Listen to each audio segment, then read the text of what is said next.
YTN 라디오 이동희 뉴스 정면 승부 2부 시작하겠습니다. 김경수 경남지사의 대법원 유죄 판결 이후 야당에서 문재인 정부의 정통성 문제를 제기하고 있습니다. 관련해서 더불어민주당 사선중진 홍영표 의원과 이야기 나눠봅니다.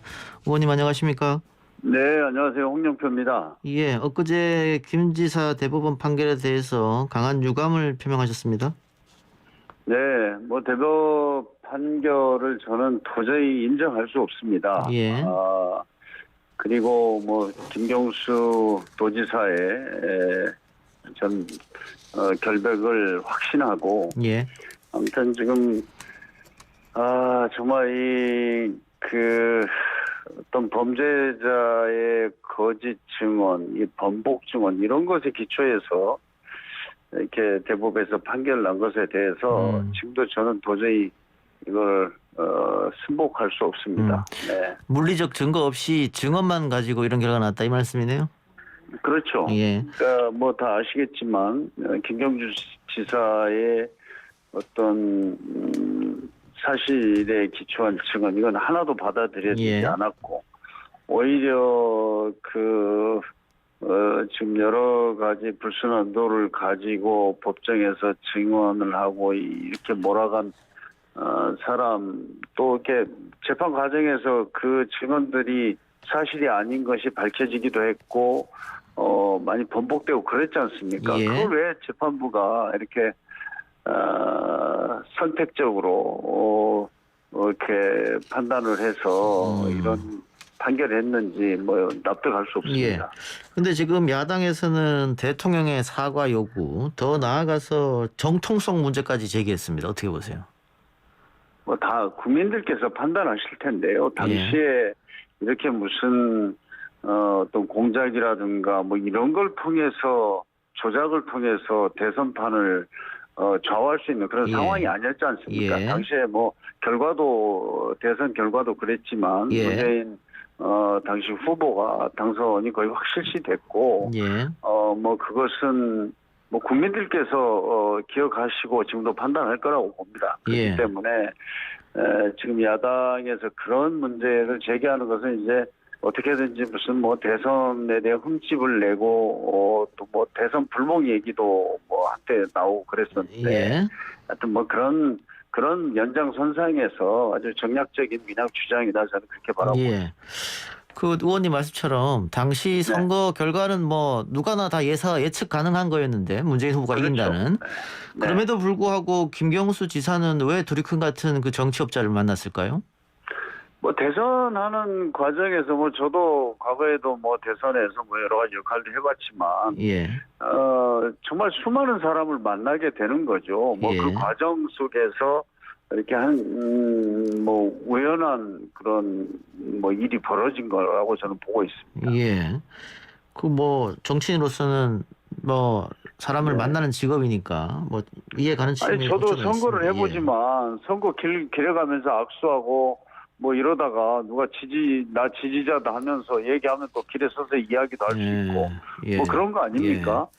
근데 이거는 정말 좀 뭐 김경수 도지사가 이 선거를 어떻게 불법적인 방식으로 해야 될 아무 필요가 없는 상황에서 그런 것들을 했다는 것 자체가 이게 납득이 되지 않습니다. 근데 이게 어떻게 또 불똥이 다른 쪽으로 튀어가지고 그 당시 특검을 받을 때 뭐 추미애 당대표, 우원식, 홍영표 원내대표 이 사람들의 책임이 아니냐 이런 주장까지 나오고 있어요? 저는 지금 글쎄요 저는 그렇게까지 문제가 비화될 건 아니라고 생각합니다. 왜 그러냐면 당시에는 사실 이제 가짜 뉴스에 대해서 굉장히 이 정치권 전체가 아주 문제가 됐었고 이걸 뭐 국회 내에서도 가짜 뉴스에 대해서는 단호하게 대응을 해서 뭐 입법도 해야 된다 이런 얘기가 많이 있을 때인데 이제 아무튼 뭐 그런 상황 속에서 이 문제가 터졌고 뭐 그러다 보니까 누가 무슨 김경수 도지사를 어려운 상황에 밀어넣기 위해서 이걸 만들었다든가 뭐 이런 거는 있을 수가 없겠죠. 예. 네. 근데 이제 당시에 원내대표이셨으니까 잘 아실 텐데 김경수 지사가 특검을 받겠다고 했단 말이죠. 그거는 본인이 잘못을 한 게 전혀 없다 이런 판단 하에서 특검을 받겠다고 당에다 제안한 겁니까? 판단을 했었죠. 근데 이제 김경수 지사가 그렇게 발언을 했고 그것이 계기가 돼서 뭐 여야 간에 그때가 이제 한 2달 동안 우리가 소수 여당이었지 않습니까? 예. 그래서 그 3월부터 그때 추경을 해야 되는데 한 2달 동안 국회가 마비가 되고 저쪽에서 조건을 걸고 이게 이제 안 됐는데 김경수 지사가 또 기자회견을 통해서 그런 입장을 밝히다 보니까 뭐 그렇게 뭐 특검이 합의가 됐었죠. 네. 당시 김성태 원내대표가 단식 투쟁까지 했었죠. 그렇죠. 네네. 예. 저도 뭐 과거를 돌아보니까 생각이 나긴 하는데. 근데 지금 이게 네. 김두관 후보가 추미애 후보를 향해서 추미애 대표의 자살골이다. 자살골 헤드트릭이다. 뭐 이렇게 또 이야기를 하던데 뭐 이것뿐만이 아니고 최근 네. 뭐 이낙연 후보, 이재명 후보 간의 어떤 좀 심각한 서로 상호 비방전 이렇게 해서 나중에 원팀이 되겠느냐. 당내 내용까지 번지는 거 아니냐 이런 또 지적도 있던데 그 부분은 어떻게 보십니까? 저는 뭐 이제 대선 국면이고 저희는 이제 당내 경선이 지금 진행 중이지 않습니까? 예. 그래서 저는 뭐 대선 있는 해에는 후보들에 대한 어떤 네거티브라고도 얘기하지만 또 검증이라는 게 불가피한 또 과정들이 있다고 봅니다. 예. 그것이 뭐 우리 당내 경선이든 본선이든 또 후보들에 대한 그런 어떤 검증 과정과 이런 것들은 뭐 원하든 원하지 않든 그런 것들이 있을 수밖에 없고요. 그러나 뭐 사실에 근거하지 않고 뭐 서로를 비방하고 또 아니면 정치적으로 또 어떤 뭐 이렇게 이해관계 때문에 어떤 비판을 하고 뭐 이런 것들은 저희가 삼가야 된다고 생각을 합니다. 예. 그러면 후유증 걱정은 의원님께서는 별로 안 하시는 것 같네요. 저는 이제 과거에도 봤지만 이게 이제 뭐 선거하다 보면 이제 그런 문제들이 있지만 저는 그래도 당이 어떤 정책과 비전 이런 것들을 놓고 경쟁을 해야죠. 예. 그러나 또 당연히 또 선거라는 거는 우리 경선이시라면 또 상대가 있고 뭐 상대가 있기 때문에 뭐 그 과정에서 예를 들어서 후보들에 대해서 이렇게 검증을 하겠다. 사실에 근거해서 하는 그것까지 어떻게 막겠습니까? 네. 예, 알겠습니다. 지금 야권의 대선 지지율을 보면요. 1, 2위 주자가 윤석열 전 총장과 최재형 전 원장인데 이게 문재인 정부 출신이란 말이에요. 거기다가 김동연 전 총리도 뭐 대권 준비한다 이런 얘기 들리고 이 지금의 이 상황은 어떻게 보고 계십니까? 그러니까 저는 이제 뭐 일부에서 이렇게 왜 그 인사의 실패다 이런 얘기까지 할 정도로 뭐 그러는데 또 한번 돌이켜서 생각해 보십시오. 문재인 정부가 들어서서 어떤 국민들의 어떤 화합과 통합을 위해서 탕평 인사 이런 것들을 하는 과정에서 이런 분들이 다 된 거예요. 그러면 무슨 과거에도 보면 어떤 개파나 정파나 뭐 이런 뭐 대선 때 나 따라다니는 사람 뭐 인사한다 하면 또 그게 문제가 됐지 않습니까? 뭐 코드 인사라고 비판하고 그랬죠. 그렇죠. 코드 인사라고 하는데 오히려 사실은 윤석열, 최재형 같은 사람들은 권력을 이용해서 어떤 이런 정치적 야욕을 실현하려고 하는 이런 사람들을 가려내지 못한 뭐 이런 건 있지만 첫 번째 의도는 정말 탕평 인사를 통해서 좀 더 국정을 국민 통합적으로 운영하겠다 이런 차원에서 했던 인사들 아닙니까? 예. 네. 또 저는 그래서 그런 측면도 우리가 같이 봐야 된다고 봅니다. 그 사람들의 문제이지. 그러면 탕평 인사나 어떤 통합의 인사, 우리가 코드 인사를 하지 않고 이런 인사를 한 것이 잘못됐으니까 그럼 앞으로는 정말 다음 정부는 코드 인사만 해야 되는가? 이런 또 문제가 남는 거죠.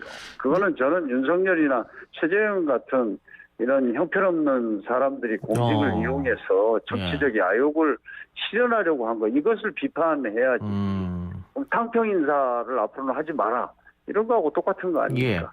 네. 근데 지금 뭐 형편없는 인사들이라고 말씀하셨습니다만 지금 네. 윤 전 총장 저는 그렇게 봅니다. 이게 아니 공직자가 앞으로 자기 이제 직위를 활용해서 나 정치적이야. 특히 이 검찰총장 출신, 감사원장 출신 이런 사람들이 바로 내가 그 어떤 대통령이 되겠다 이런 생각을 가지고 그런 자기 권한을 휘두른다면 나라가 어떻게 되겠습니까?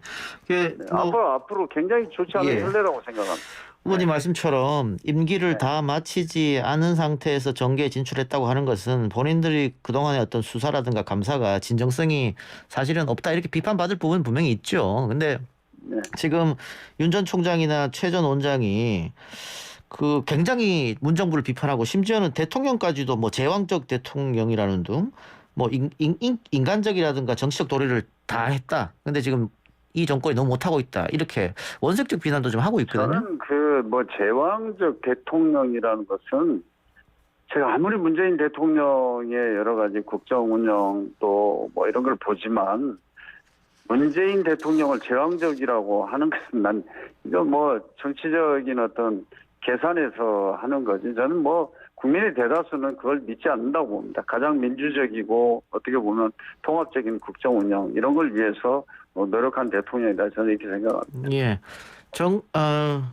윤 전 총장 지지율이 최근에 조금 정체에서 빠지는데 이건 어떻게 보세요? 저는 뭐 그렇게 예상을 했습니다. 그러니까 우리가 뭐 최근에만 하더라도 그 노동 시간을 120시간까지도 해야 된다. 이거는 뭐 어떻게 생각하십니까? 우리가 주 52시간 돼서 언론계가 사실 얼마나 많이 바뀌었습니까? 우리 언론인들도. 이제 그것도 안 돼서 지금 과거보다도 뭐 몇십 년 전으로 돌아가자고 하는데 이게 지금 제7공화국 특히 이제 4차 산업혁명 시대에 새로운 어떤 이제 고용 정책이나 뭐 일자리 정책, 고용시장 정책 이런 걸 해나갈 사람이 사고가 이거는 도대체 무슨 70년대 생각도 안 되는 걸 가지고 있는 분이 다 하는 것을 얘기했는데 저는 그렇게 예상을 했었습니다. 아마 실제로 이게 대선 과정에서 이야기하다 보면 그 정치검찰의 칼잡이 이상 해본 경험이 없지 않습니까? 뭘 하겠습니까? 그 사람이. 자연스럽게 지지율 빠질 걸 예상하셨군요. 네, 저는 근데 뭐 생각보다 더 빨리 빠진 거죠. 예, 알겠습니다. 자, 근데 의원님 지금 정세균 후보를 공개 지지하셨는데 정 후보가 지지율이 좀처럼 오르지 않아서 좀 뭐 정세균 캠프도 고민이 좀 있을 것 같습니다.